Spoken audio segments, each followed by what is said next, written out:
All right, welcome back to the 24th floor. You know what time it is. It's time for us to talk some Ole Miss Rebels football. That wasn't enough energy, Ruben. I don't think you understand the gravity of this game. In fact, it's a big game. Give me my one shot, Jared. Give me my one shot, please. All right, this Saturday, it is one of the biggest games in the Mid-South area. Pits the number 4 ranked team in the nation, the Louisiana State University Tigers, led by a quarterback named Garrett Nussmeier, a man who on this program I said one day would hoist the Heisman Trophy. They come down in Oxford in the vault, taking on the number 13 ranked Ole Miss Rebels, who entering this season, their QB1 was a man named Austin Simmons, a guy who filled in the shoes left vacant by one Jackson Dart. But this Saturday, Mr. Simmons will not be QB1. Instead, QB1 will be a man who shares his first name with a Caribbean country. A man whose flag you will see waving all in the stands, the flag of red and black. You see it down in Oxford on social media. You see it down in the vault. That man's name is Trinidad Chambliss. And Ruben, I must say, if Ole Miss beats LSU this Saturday, what will the conversation be had about Trinidad Chambliss? 6'1", 200 pounds from Division II Ferris State. And speaking of conversations, you can't talk Ole Miss without this man in the conversation. He is the host of the Locked On Ole Miss podcast, which you can catch on the 24 Plus app, YouTube, and wherever you get your podcast. Welcome to the program, frequent friend, Mr. Stephen Willis. All right. And the joke. That 3-minute introduction there. Let's get to the actual meat of the bones here. First of all, is Trinidad from Trinidad? No. He's from Michigan. He's from Michigan. Right. Still, you see the red and black. Hey, so fly a Michigan flag. Fly a Michigan flag is what I'm saying. No. Have you not been paying attention to social media? I have. It's red and black flags everywhere. Trinidad. Stephen, let's get your take on this. A couple of weeks ago, we talked about the potential for quarterback controversy. Now it doesn't seem like it's actual controversy, but more like potential replacement at this point. Does that sound like something that might be going on? No, I think we're still at the point where it's about to get weird if he shows out against LSU. We're not quite there yet. I think if Austin Simmons was 100% healthy, he would have been starting in this game.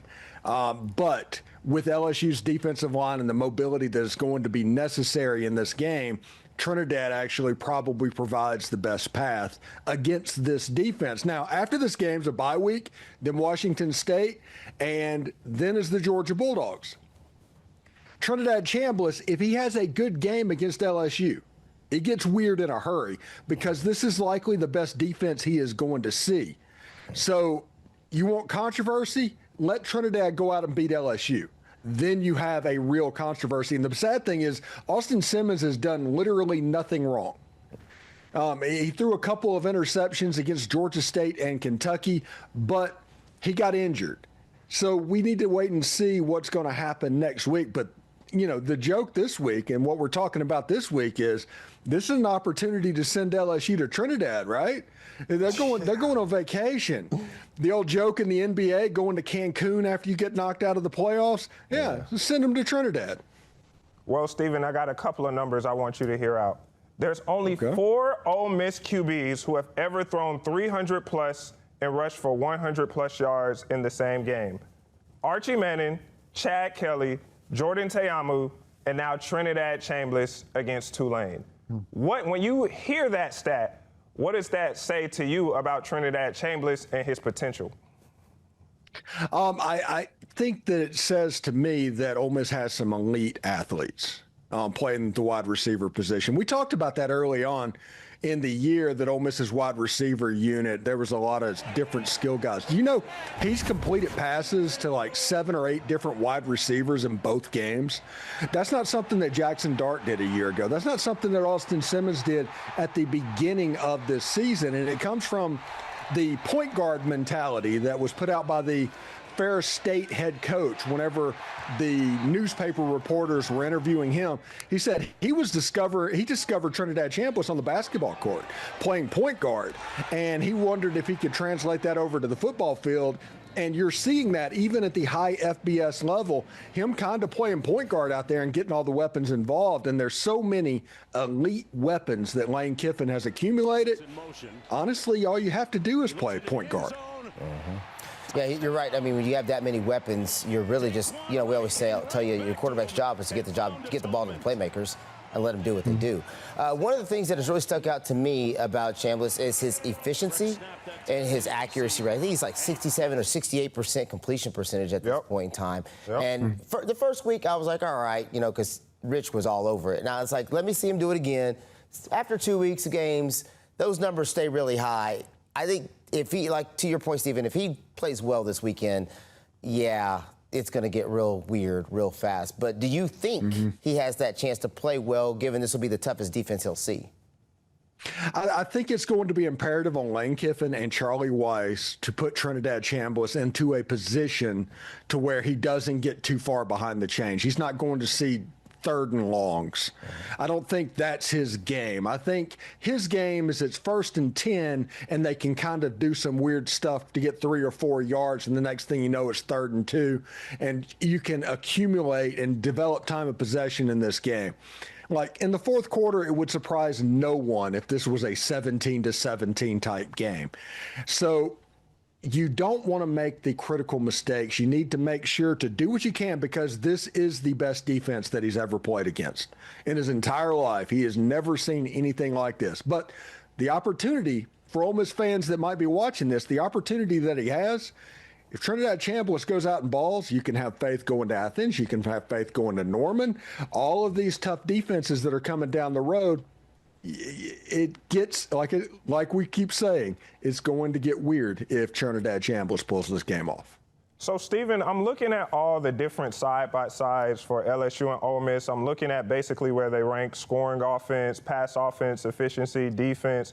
And Ole Miss has the edge in a lot of these categories. But then you look at the line for this game, it's basically even if you're a betting man on the money line. Why do you think people are giving LSU more of a chance to win this game, and why do they think they're calling it so close? Ole Miss, I think, is only a 1.5 favorite. To me, it's just no-brainer that Ole Miss should win this game, especially being at Vaught Hemingway with the stadium with the home field advantage.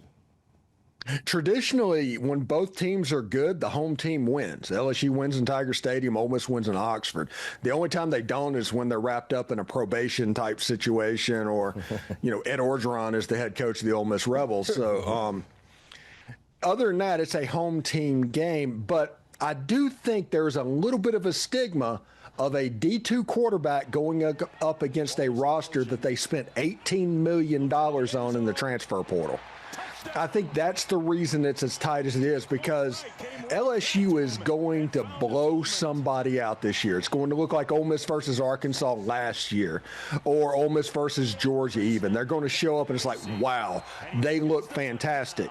I think this LSU team, personally, though, they are the image of the 2024 Ole Miss Rebels.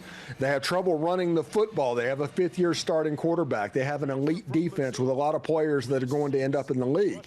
Ole Miss went 9-3 with that roster and lost double-digit favorites going into the game multiple times last season. LSU is at the point where they can be got, and Ole Miss looks like they have the ability to get them. Honestly, I feel really good about this game, but that's probably the reason for the trepidation whenever it comes to the Vegas lines, is because at one of these games, LSU is going to show up, and there's not really a whole lot you can do about it. It's funny that we're talking about LSU's defense the way that we are, because last year they kept losing close games. They couldn't close out a game. LSU's defense could. But now we're saying, hey, they're one of the best, with all the money spent in the transfer portal. The transfer portal also doing Ole Miss a lot of favors in getting Trinidad Chambliss. We've talked a lot about the offense for Ole Miss and the defense of LSU. Let's talk a little bit about the defense for Ole Miss and what they've got to do to hold ground against this LSU offense and that quarterback that's got so much experience. Yeah, it's going to sound counterintuitive, but you have to stop LSU's run game and force Garrett Nussmeier to beat you. And that sounds absolutely weird because he can gunsling. But this is the deal. If they can run the football, right about after then, the tight end is going to get involved. And then the outside receivers are going to get involved.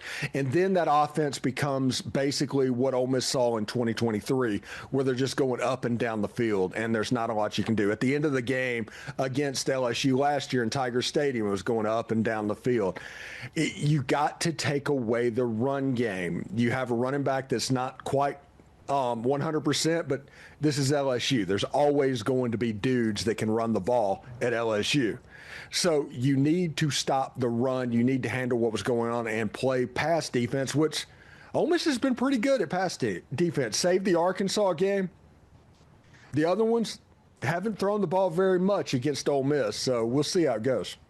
So I just have to say, I mean, I'm glad you hit the point about the running game, because Ole Miss their running defense has left a lot to be desired. And what I fear about this game is going to be what I like to call one of those hold on for dear life games, where it's going to be a lot of points scored, and then you're going to be sitting there going, yeah, exactly. The last score wins. I mean, you go back to that Arkansas game. It literally, Arkansas drove down the field, had a perfect opportunity to win, and it was a timely forced fumble. I wouldn't be surprised, Stephen, if that's what it comes down to this Saturday in Vaught-Hemingway. It wouldn't surprise me if I'm doing my reaction show after the game and just like, what just happened? It would not surprise me at all. It's one of those things that can be exhausting. I remember that 2023 game very clearly, and it was just purely exhausting. And we'll see exactly what that looks like moving forward. But I think Pete Golding's going to be able to put together a pretty good plan, although I guess his last year at Alabama, this offense kind of got him. His first year at Ole Miss, this offense kind of got him. And his second year at Ole Miss, this offense kind of got him. So there are some worries about the matchups against this offense and Pete Golding's defense. But the important thing to me is stopping the run and making LSU one-dimensional. If you do that, Ole Miss is going to win the game going away. All right, we got to say thanks so much for our expert when it comes to Ole Miss, Mr. Stephen Willis. You can always check him out on the Locked On Ole Miss podcast, right? You can catch him at all the places where you do your streaming. And don't forget, that game is a 2:30 kickoff right here on ABC 24. Stephen, thanks so much for your time, brother. Thanks, guys. Have a good show. All right, appreciate you. Thank you. All right, let's